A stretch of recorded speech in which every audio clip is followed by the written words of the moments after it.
ও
মামা, তোমার কাজ শেষ হলো? অনেক দিন থেকে বলছো কিন্তু গল্প শোনাবে। আজ কিন্তু আমরা গল্প শুনবই।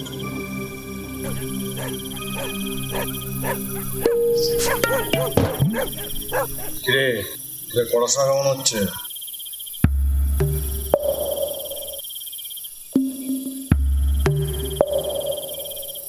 কিরে, তোরা চুপ করে গেলি, কিছু বল। ঠিক আছে, তোরা বসে কথা বলি। ওরে, ব্রহ্মই তো আসল, আর বাকি সব মায়া। ব্রহ্ম ছাড়া বাকি সবই যে অপদার্থ, সেটাই বা কি করে হয়? ফাজলামি করিস না। তোরা কি ভাবিস, এই যে আমরা যে মাটির বিগ্রহে দেবদেবীর যে প্রাণ প্রতিষ্ঠা করি, তাতে কি ব্রহ্ম কখনো নিরাকার রূপে পূজিত হন না তো? আমাদের কি উচিত? হ্যাঁ, আমরা হয়তো আকাশের দিকে প্রাণ তুলে মুখ তুলে হয়তো ভগবানকে ডাকতে পারি, কিন্তু আমাদের উচিত নিরাকারকে পূজিত না করে বরং নিজে ঈশ্বরকে ডাকা। আচ্ছা, তাহলে পুজোতে দেবদেবীর মূর্তি কোনো দরকার নেই বলতে? সব তুলে দিয়ে আকাশের দিকে তাকিয়ে বলতেই হয়ে যাবে। সুশীল ভুলটা কি বলেছে? ঠিকই তো বলেছে। সে কি তিলু মামা, তাহলে হিন্দুদের নিরাকার সাধনার বিধি রয়েছে? রয়েছে মানে? আমরা যে এত রকম পুজো আর্চা করি, সেসব কি? সেসব তো সাকার আর নিরাকারের যুগপৎ ক্রিয়া। পুজোয় দেব দেবী বা শক্তিকে আহ্বান করতে আমরা যে ডাকি ইয়ো গচ্ছতে ইয়ো গচ্ছতে ইয়ো গচ্ছতে, সেই শক্তিকে মূর্তিতে প্রবেশ করার জন্য আমন্ত্রণ জানাই না, তাকে ওই জলপূর্ণ ঘটে অধিষ্ঠিত হওয়ার জন্য প্রার্থনা করি। পুজোয় জলপূর্ণ ঘটটাই সব। একবার যদি সেই ঘটকে নাড়িয়ে দেওয়া হয়, তাহলে তিনি তৎক্ষণাৎ বিদায়। পুষ্পাঞ্জলিও কিন্তু মূর্তিতে দেওয়া উচিত নয়, পুষ্পাঞ্জলি দেওয়া উচিত সেই জলপূর্ণ ঘটে। একদিকে নিরাকার জলের মধ্যে নিরাকার শক্তির অধিষ্ঠান, আর একদিকে সেই প্রকাণ্ড শক্তির ধারণার জন্য সাকার মাটির বিগ্রহ বা মূর্তি। আচ্ছা মামা, একটা কথা, সত্যি কি মানে মন্ত্রের শক্তিতে শক্তি মহাশক্তি সমস্ত কিছুকে আমন্ত্রিত করে প্রতিষ্ঠিত করা যায়? শুধু মন্ত্র কেন, মন দিয়ে প্রাণ দিয়ে সরল অন্তঃকরণ দিয়ে ডাকলে যে কোনো বস্তুতেই দেবত্বের প্রকাশ ঘটে। এর থেকে বড় বিজ্ঞানসম্মত ক্রিয়া আর কি আছে বলতে পারিস? মামা, তোমার দেখা এমন কি কোনো ঘটনা আছে? আছে, এমন একটা ঘটনা আছে। সে নিষ্পাপ ডাকে সাড়া দিতে এসেছে। কে মামা? কে? এর কোনো উত্তর নেই, আমিও পাই। তবে ঘটনাটা কি ঘটেছিল সেটা বলি। অনেক বছর আগের কথা, বুঝলি। আমি সেবার বেড়াতে গিয়েছিলাম পুরুলিয়ার রঘুনাথপুরে মনির।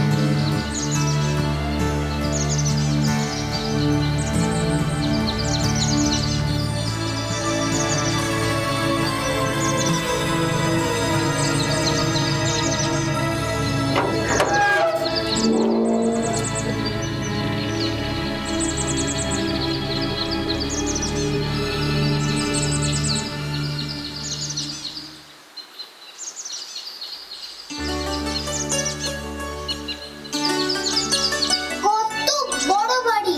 মা, এখন থেকে কি আমরা এখানেই থাকবো? হ্যাঁ বাবা, আজ থেকে আমাদের এটা নতুন বাড়ি। চলো ভেতরে চলো।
কি হলো? বাবু কোথায় গেল? তাই তো, কিন্তু এখানেই তো ছিল। কেন কোথায়? বাবু, এই বাবু, বাবু। হ্যাঁ মা, আসছি।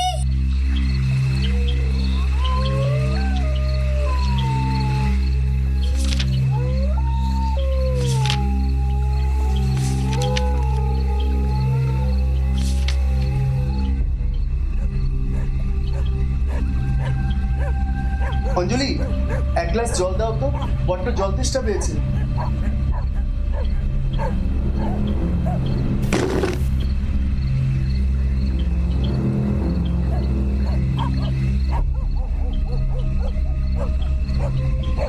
অঞ্জলি, আমার জন্য একটু জল আনো তো, বড্ড জল তেষ্টা পেয়েছে।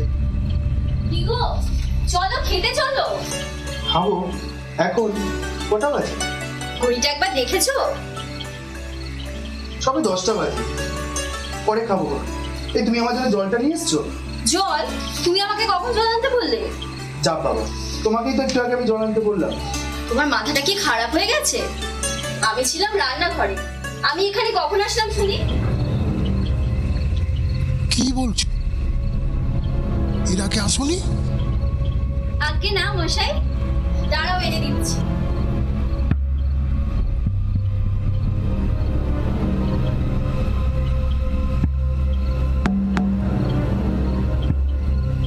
তবে কি চেয়ারে হাত রেখেছিল? আমি স্পষ্ট শুনতে পেয়েছি কেউ তো একজন এসেছে। ভূত, হ্যাঁ, নাও ধরো। হুম।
অর্ক, অর্ক, হ্যাঁ মা।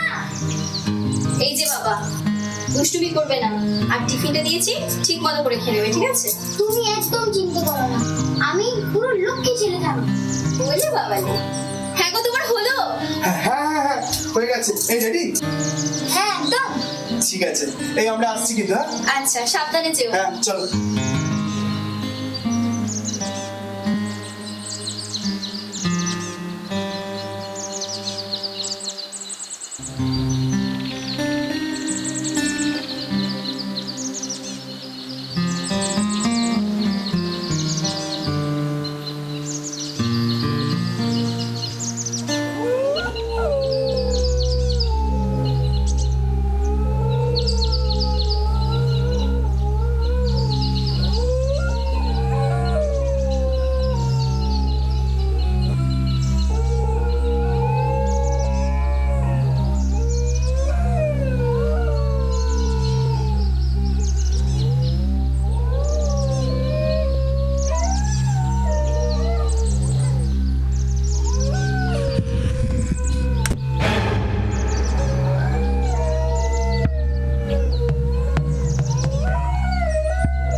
চলো না একদিন মায়ের কাছ থেকে ঘুরে আসি।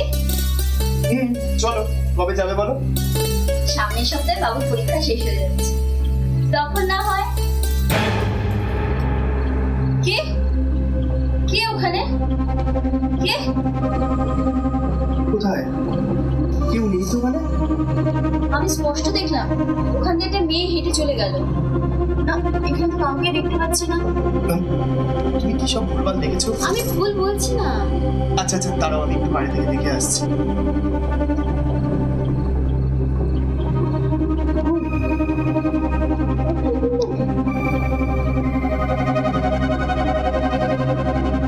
কি হলো, কাউকে দেখতে পেলে? কই না তো, কাউকে দেখতে পেলাম না তো। চলো। দরজায় আওয়াজ? এত রাতে আবার কে এলো? দরজা কি করে খুলবে? আমি তো উপরে আসার আগে দরজা বন্ধ করে এসেছিলাম। আমার মনে হয় তোমার কিছু ভুল হচ্ছে, তুমি দরজাটা ঠিক করে দিয়া শুনলে। না না, তা কি করে সম্ভব? আমার স্পষ্ট মনে আছে আমি। ঠিক আছে, ছাড়ো, আগে আমরা নিচ থেকে দেখে আসি। চলো, কে এসেছে দেখি।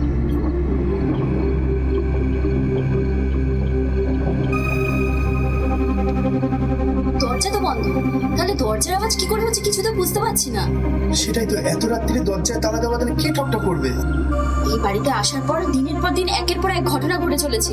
কি হচ্ছে আমি তো কিছুই বুঝতে পারছি না। ঠিক আছে, ছাড়ো, তুমি চলো।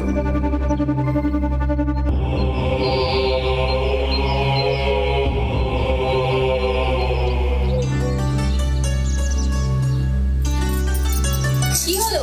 ছাড়ো, দিন দুপুরে কি শুরু করলে বলো তো? বলছি, শোনো না, বলছি বাবু তো এখন নেই। আমার মেলা কাজ পড়ে আছে। হ্যাঁ,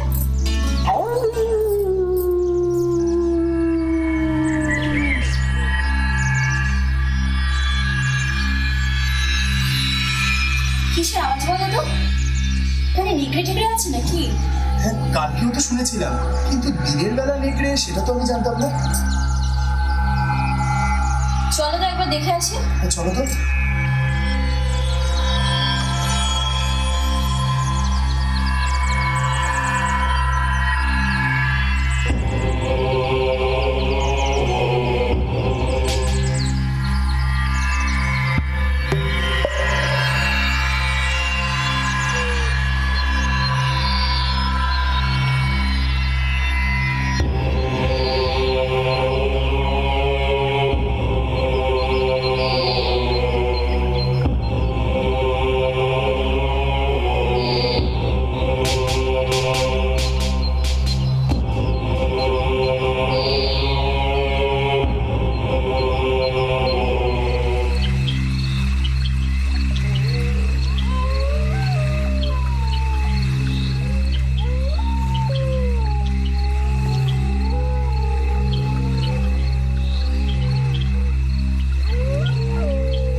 অঞ্জলি, অঞ্জলি,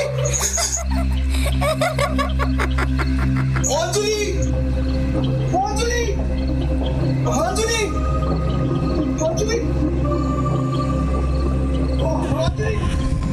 অঞ্জলি, অঞ্জলি, অঞ্জলি, তাড়াতাড়ি এসো। অঞ্জলি, অঞ্জলি, কি হচ্ছে নাকি? আপনার ছাড়া এই বাড়িতে কেউ একজন আছে, আমি শিওর। ওখানে কেউ একজন দাঁড়িয়ে ছিল। কি বলছো নাকি তুমি? কারণ আমি অনেকগুলো ইনসিডেন্ট এখানে পেয়েছি।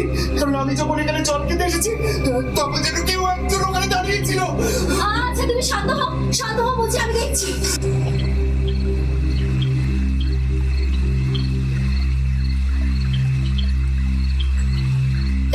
কিছুই না। আমি বলছি তুমি শান্ত হও, শান্ত হও বলছি। আচ্ছা শোনো, তোমাকে আরেকটা কথা বলা হয়নি। রণজয় সকালবেলা ফোন করেছিল, ও বললো কালকে সকালবেলা আসবে। চলো শুতে যাবে, চলো আসো বলছে।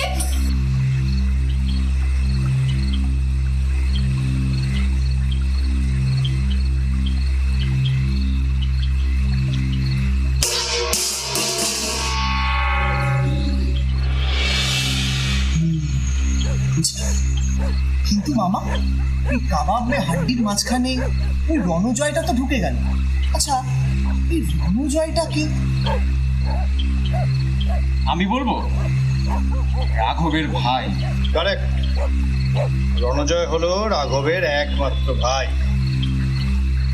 আচ্ছা মামা, এরপর কি হলো? হ্যাঁ, এবার আসল কথায় আসে। রণজয় কিন্তু তার দাদার নতুন বাড়িতে এর আগে কখনো আসে। আসলে তার ফলাও কারবার থেকে ছুটি নিয়ে আসা বড় বিড়ম্বনার কথা ছিল, কিন্তু সে সময় করে অবসর কয়েকদিনের বার করে এসে গেল দাদার নতুন বাড়ি। দাদা, বৌদি আর অর্কর জন্য নিয়ে এলো অনেক রকম উপহার। বৌদির জন্য নিয়ে এলো সুগন্ধি তরল আলতা আর শাড়ি। দাদার জন্য নিয়ে এলো দেওঘরের খাঁটি ঘি আর ধুতি জোড়া। অর্কর জন্য নিয়ে এলো হরেক রকম খেলনা, লবণ জুস, আরও কত।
তাহলে অর্কবাবু পড়াশোনা কেমন হচ্ছে? একদম খুব ভালো। বাহ, আর স্ত্রী কতগুলো বন্ধু আছে? বুঝলি বলছে? ইয়া, হ্যাঁ, চ্যাম্পিয়ন হয়ে গেছে। তা দেওয়ার বসে এত দূর থেকে এলে কোনো অসুবিধা হলো না? না না, অসুবিধা কিসে? তবে আমার ভাইপোর জন্য কিন্তু গিফট রয়েছে। গিফটের আবার কি দরকার? খুব কথা হয়েছে তো, হ্যাঁ? গিফটের কি দরকার? আরে বাবা, তোকে দেবো তো কাকে দেবো? আমার একটা মাত্র ভাইপো বলে কথা। এই বলছি শোনো না, ও অনেক দূর থেকে এসছে, ওর জন্য একটু জল খাবারের ব্যবস্থা করো। ঠিক আছে, হ্যাঁ, ঠিক আছে, অবশ্যই। ঠিক আছে, জেনে পরে হবে। কিন্তু একটা কথা বলো তো, আমি এসে থেকে দেখে যাচ্ছি তুমি কেমন জড়তা হয়ে আছো। বুঝেছি? কই কিছু না তো, কিছু হয়নি তো। বলছি শোন না, বলছি আমি একটু বাইরে থেকে আসছি, বুঝলি? তোরা একটু গল্প কর, ঠিক আছে?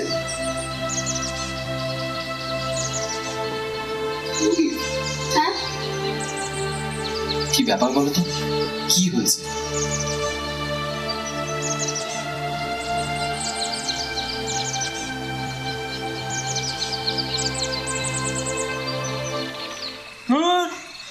আমি গল্পটার মধ্যে কোনো ফিলই পাচ্ছি না, তখন থেকে কেমন বোর ফিল হচ্ছে, কোনো রিয়েলিটি নেই গল্পটার মধ্যে। তুই তো কোনোদিন কোনো কিছুতেই রিয়েলিটি খুঁজে পাস না, তোর কাছে তো সবটাই অবাস্তব মনে হয়। না না, ওর রিয়ালিটি তো এই সুরার মধ্যেই সীমাবদ্ধ।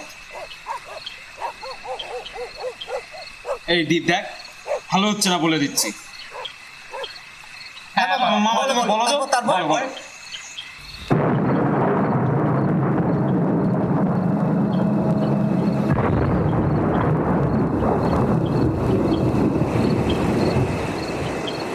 দাদা, হ্যাঁ রানু বল, কেমন লাগছে আমাদের এই নতুন বাড়ি বল?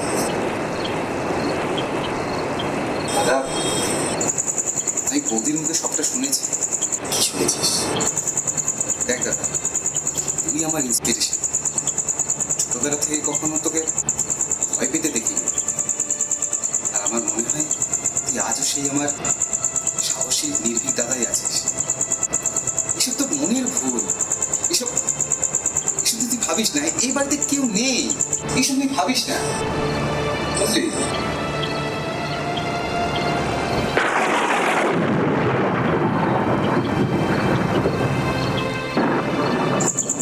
কি রে দাদা, তুই এখন এই সামান্য বাজেও ভয় পাবি? এ বাজ কি পড়ে না, নাকি আগে কখনো পড়েনি?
তারপর কি হলো বাবু?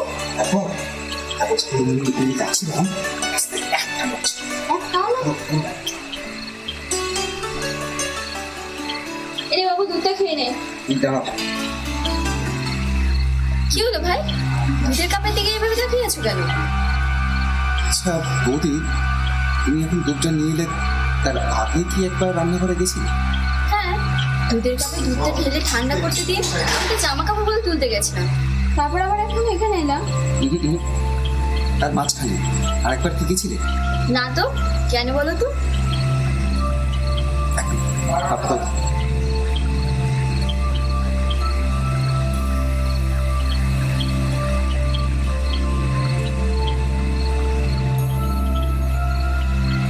দাদা, দাদা, একবার এদিকে আয় তো। কি হয়েছে রে রানু? তোমরা আমার সাথে একবার রান্নাঘরে এসো, তাড়াতাড়ি এসো। হ্যাঁ চলো। বৌদি, এখানে এসো তাড়াতাড়ি। এটা তুমি একদম ওর মুখে খাওয়াবে না। আরে এটাতে দেখো ফিনাইল মিশিয়ে দিয়েছে।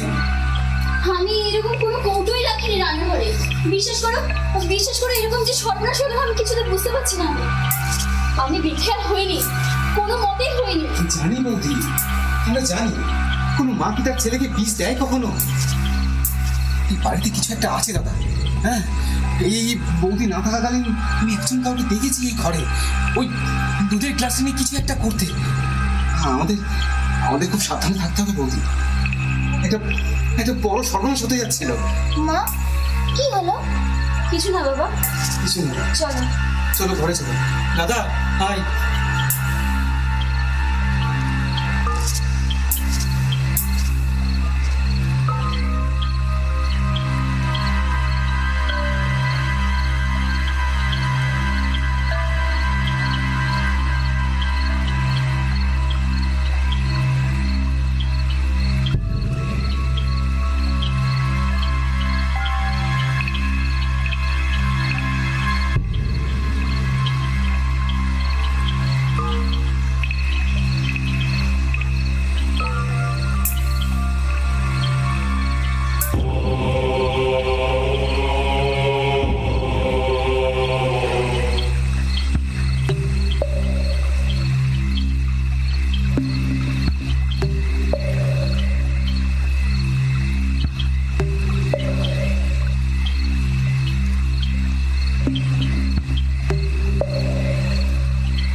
মূলজা কিভাবে গল্পটা শেষ হয়ে গেল? আসল ঘটনা তো সবে শুরু। বলি শুনতে হবে। তাই নাকি? হ্যাঁ, তাহলে মন দিয়ে শোন। আমরা আসার সময় ঝোলাতে করে দুখানা লেবু নিয়ে এসেছি। অঞ্জলির থেকে 2 চিমটে সিঁদুর আর একটু তেল নিয়ে শুরু করলাম গোলক চালানি। এই ভিটেতে ভয়ঙ্কর কিছু একটা লুকিয়ে আছে, সেটা আমরা ভিটেতে ভিটে একমাত্র গোলক চালান বিধির মাধ্যমেই তার সঠিক অবস্থার বোঝা সম্ভব। কিন্তু বল হলো বড়। মন্তরে চালিত লেবু দুটো গড়াতে গড়াতে চলতে চলতে এসে স্থির হলো সেই মহা গাছের গোড়ায়, যে মহা গাছের ডালে রণজয় ব্যাপারীরা বিধিয়ে রেখেছে। আমাদের মনে শুনল সেই ভয়ঙ্কর ঘাতক নিশ্চয়ই এই মহা গাছের মধ্যে খাপটি করে লুকিয়ে বসে আছে। কিন্তু আমাদের হিসেবে বলছি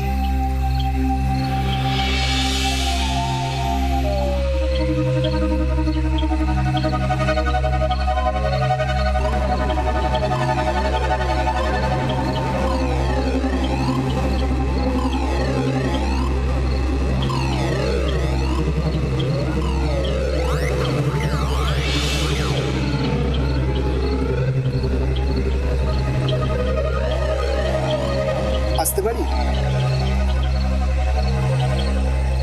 কি আপনি? আপনাকে তো ঠিক ছিলাম না। আচ্ছা, আপনাদের মধ্যে মণিশঙ্করটা কি? আমি মণিশঙ্কর। বলুন কি ব্যাপার? আমি রাঘব রায়, গতকাল রাতে আপনার সঙ্গে যোগাযোগ করেছি। ও আচ্ছা আচ্ছা, বলুন। আমি দক্ষিণ দিনাজপুরের বাসিন্দা। আমার বাবার অনেক সম্পত্তি থাকার জন্য আমি আর আমার ভাই দুজনে সম্পত্তি ভাগ করে নিই। আমার ভাইয়ের নাম রণজন। আমার সঙ্গে আমার ভাইয়ের সম্পর্ক খুব ভালো ছিল। আমার ভাই মাঝে মাঝে আমার বাড়িতেও আসতো। আমার ভাই আমার ছেলেকে খুব ভালোবাসত। আর বলতে পারেন আমার ছেলে আমার আর আমার স্ত্রীর কাছে নীলকান্ত বলি। আমার ছেলেকে ও এত ভালোবাসতো, অনেক কিছু উপহার দিত। ওকে বলতো তোর বাবার তো কাঠের ব্যবসা আর আমার বড় হোটেল। এতে আমার ছেলে সম্মতিও দিত, যেহেতু ওকে অনেক উপহার দিত। কিন্তু এরপর ঘটনাটা ঘটে ঠিক 3 মাস পর। আমি বিহারে গিয়ে একটা বড় বাড়ি কিনি।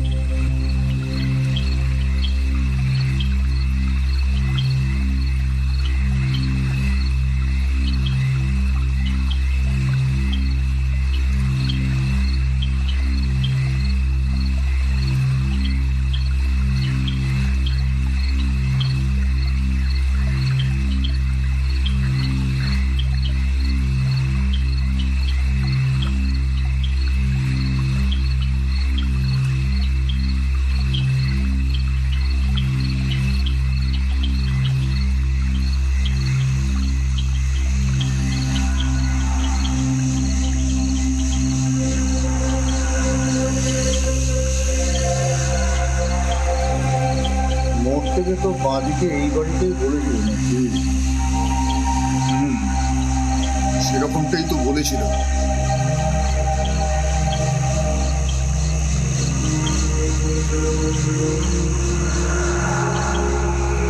একবার এদিকে শুনবেন?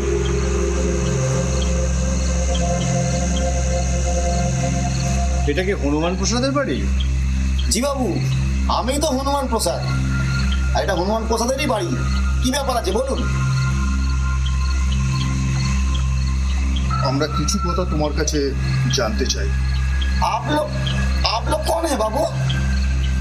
আমরা তান্ত্রিক। রাম রাম রাম রাম রাম রাম। আমি কিছু করিনি বাবু, আমি কিছু করিনি। আমরা জানি তুমি কিছু করোনি, কিন্তু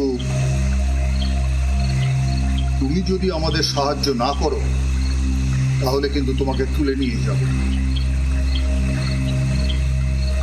আপনার কি বাত আছে বলুন বাবু। কোনো কি লাশ পেয়েছেন ওই মহারাজটাতে? কেন হনুমন্ত প্রসাদ? তাজ্জব কি বাত হ্যাঁ। এতে আশ্চর্যের কি আছে? না না, কিছু না বাবু, কিছু না। कुछ ना मतलब এই তো তুমি বলে তাজ্জব কি বাত। তার মানে আমাদের কথা শুনে তোমার তাজ্জব মনে হয়েছে? না বাবু, কিছু না, আমাকে ছেড়ে দিন, আমি কিছু করিনি। কিছু যদি নাই করে থাকো তাহলে আমাদের কথা তোমার তাজ্জব মনে হলো কেন? না বাবু, ও আমি গলতি সে বলেছি। দেখো, তুমি যদি আমাদের কিছু না বলো তাহলে কিন্তু আমরা বুঝে যাব যে এই খুনের পেছনে তোমার হাত আছে। না বাবু, मैंने कुछ नहीं किया, मेरे माता जी की कसम, আমাকে ছেড়ে দিন, আমি কিচ্ছু করিনি, मैं कुछ नहीं किया। তাহলে যা জিজ্ঞাসা করছি তার উত্তর দাও।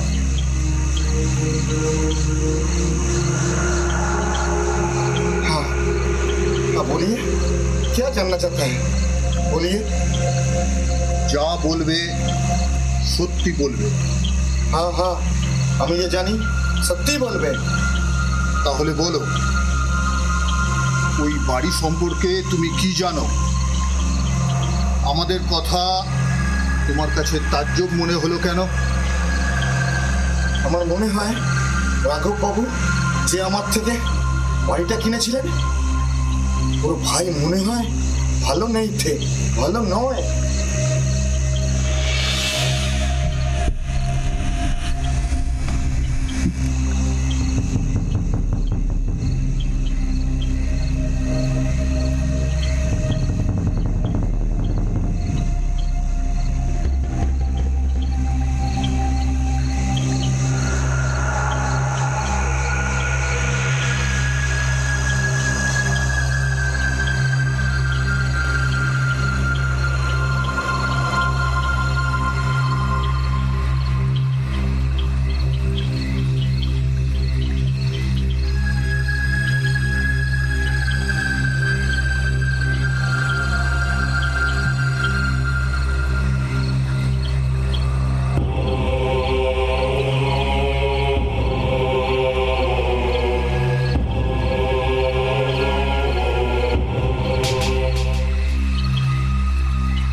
কিন্তু মামা, ওই গাছটা অনুজয়কে মারলো কেন?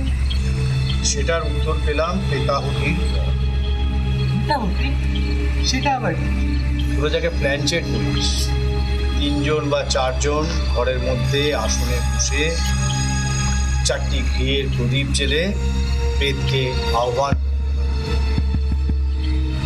এই ঘিয়ের প্রদীপগুলি বারবার নিভিয়ে দিয়ে ব্যক্তি দেখতে হয় যে তার মধ্যে থেকে ঘি পোড়ার তীব্র গন্ধ আসছে না। যদি গন্ধ আসে তাহলে বুঝতে হবে বেদান্তি বিফল।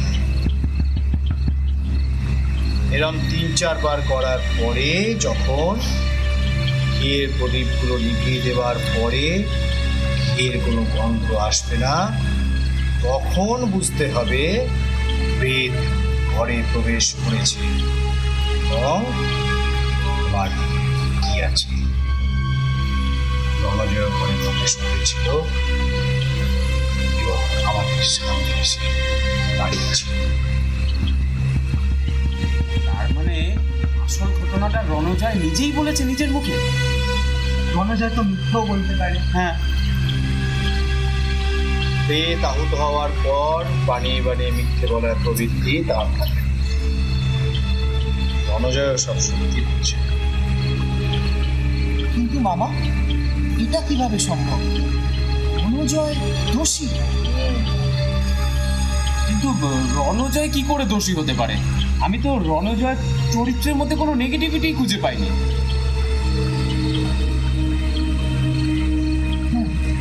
আর তার থেকেও বড় কথা হলো, রণজয় যদি নিজেই দোষী হয় তাহলে রণজয় মারা গেল কিভাবে?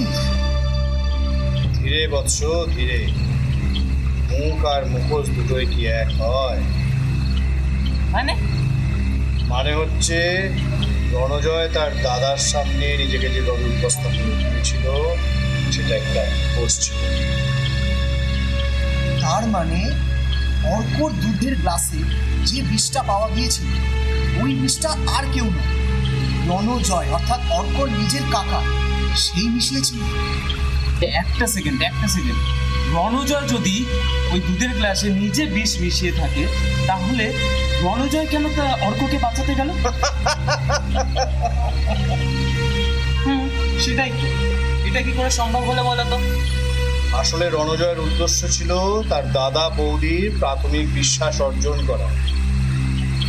সে যদি তার ভাইপোকে বিষ খাইয়ে মেরে দেয় তাহলে তার দাদা বৌদি পুলিশের কাছে এই বয়ানই দেবে যে রণজয় এর আগে তার ছেলেকে মৃত্যুর হাত থেকে বাঁচিয়েছিল।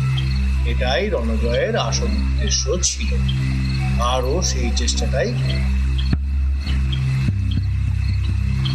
তারপর রণজয় আরো একবার ফন্দি আটে কিভাবে নিজেকে নিরাপরাধ প্রমাণ করা যায়। রাঘব আর অঞ্জলি এসে শেষ দৃশ্যটুকুই শুধু দেখেছিল, সেই কারণে সেই রাতে অর্ক প্রাণটা বেঁচে গিয়েছিল।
সে কি কথাবার্তা? কি বলছে গো?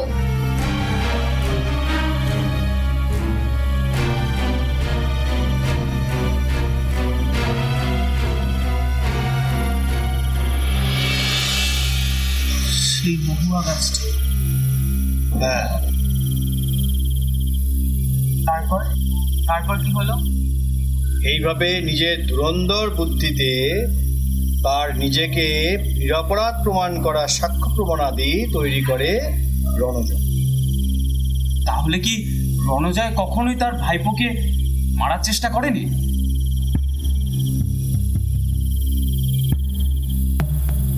হ্যাঁ, যদি রণজয় তার ভাইপোকে মারার চেষ্টা নাই করে থাকে তাহলে সে মারা গেল কিভাবে? মজার ঘটনা কি জানিস তো? এই দুটো প্রশ্নের উত্তর একটা ঘটনার মধ্যেই সীমাবদ্ধ। কিভাবে?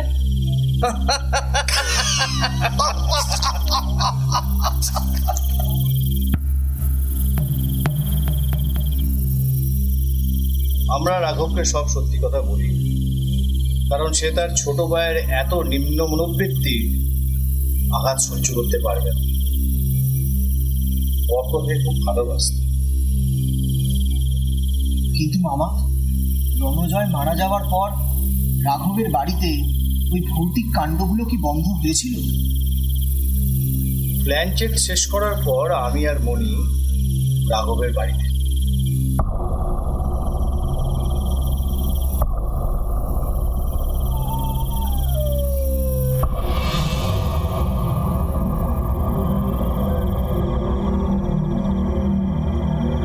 রণজয়, বলো, কে তোমাকে হত্যা করেছিল?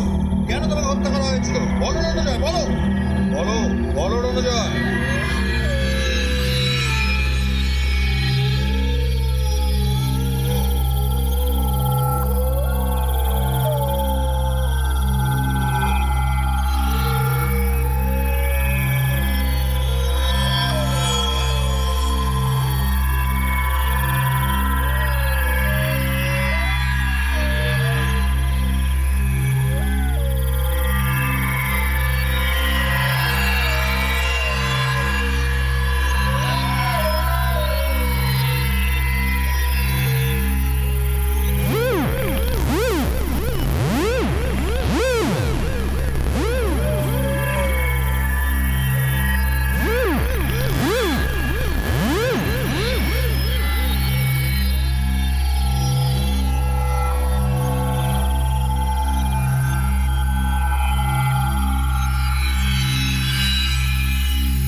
আমি অনেক বছর আগে, বহুত সাল पहले, ওই জজ সাহেবের বাড়িতে माली का काम करते थे।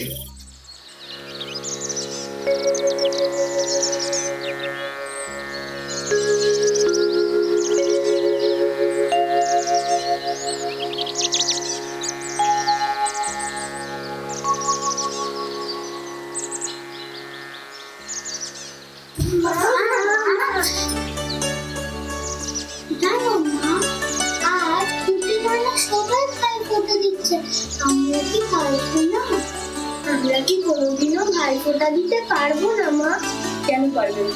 নিশ্চয়ই পারবে। কিন্তু কি হবে, আমাদের তো কোনো ভাই নেই।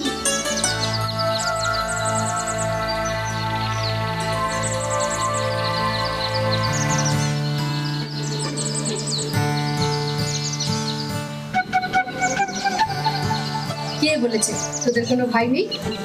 তোদের ভাই আছে, চল আস, চল।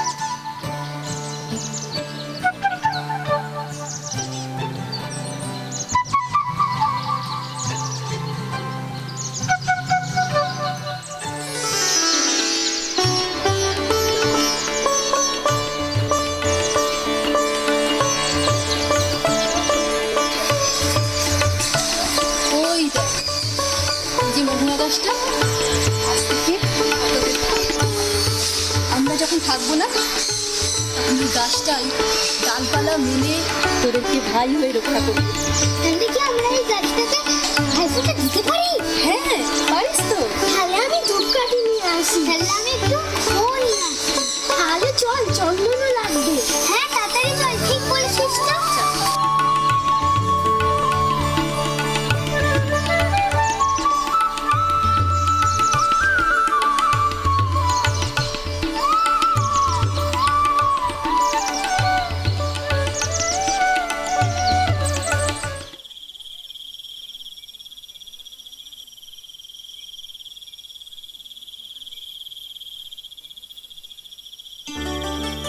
হনুমন্ত, হনুমন্ত, হনুমন্ত, জি বাবু।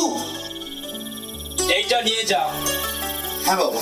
ও হ্যাঁ, দিদিমণি কোথায়? রানী মাত্র রান্না করছে। ও ঠিক আছে। হ্যাঁ শোন, হ্যাঁ বাবু। আসার সময় একটু খাবার জল আনিস তো। হ্যাঁ বাবু।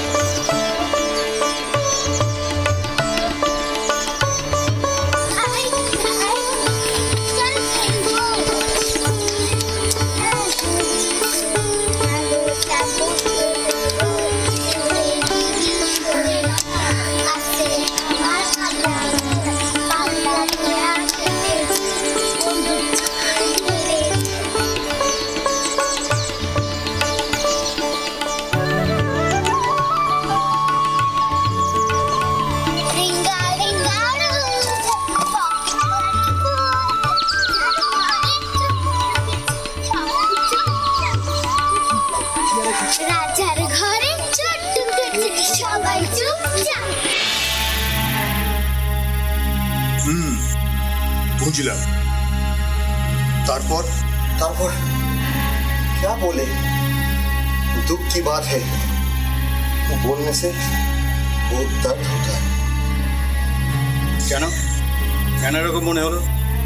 बनवारी लाल बोल के একটা আদমি ছিল, বাবু সেদিন কোর্ট রুমে ছিল।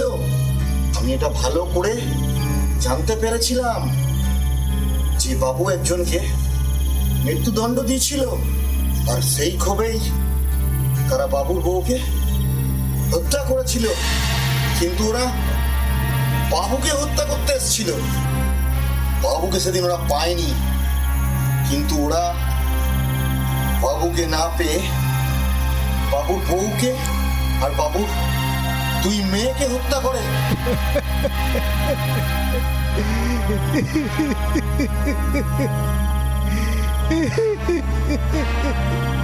মানবাড়ি লালের ফাঁসি হওয়ার পর সেদিন থেকে ওর ছেলে হরচন্দন বাবুর দুশ্মন হয়ে গেল।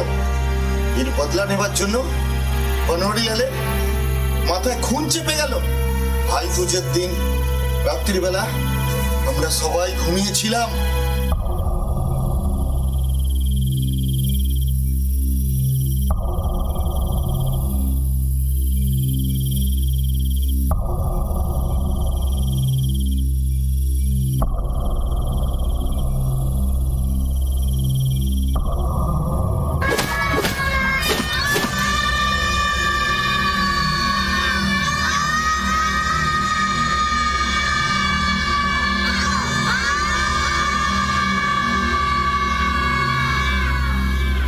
ওরা চলে গেল।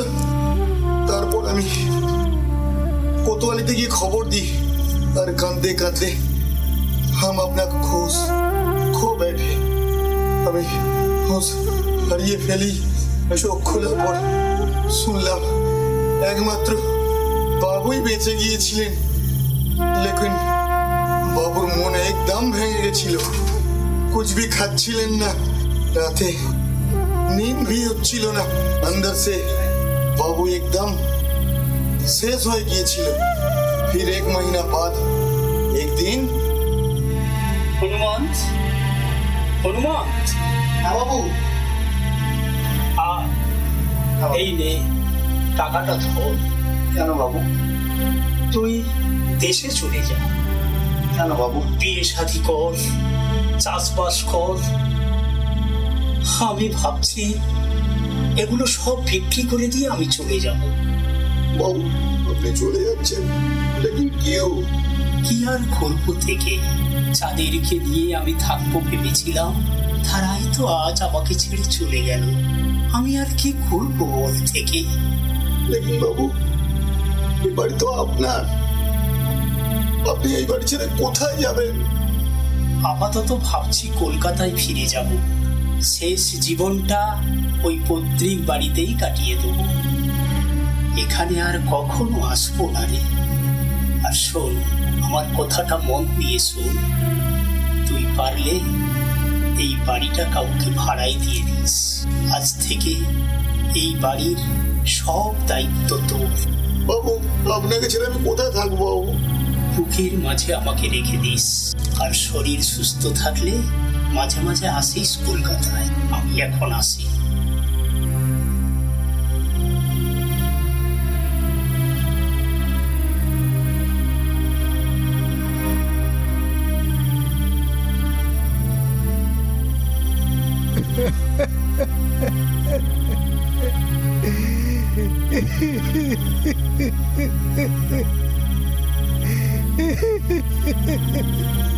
আমি কাঁদতে কাঁদতে বাবুর দেওয়া শেষ সম্বলটা নিয়ে চলে আসি এদিকে।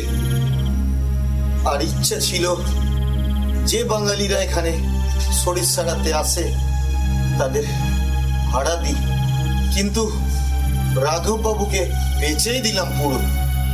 জজ সাহেবের বাড়ি ছেড়ে আসার সময় ছোট্ট মৌমা গাছটা তুলে এনেছিলেন, সেটাই ওই গাছটা যেটা আপনারা বলছিলেন।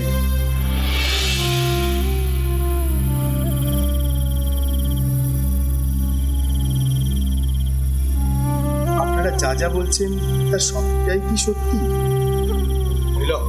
আমি তো ভাবতেই পারছি না এরকম ঘটনা ঘটতে পারে, আমি তো স্বপ্নেও ভাবতে পারছি না। কেন? কতই না স্বপ্ন ছিল ওনাদের।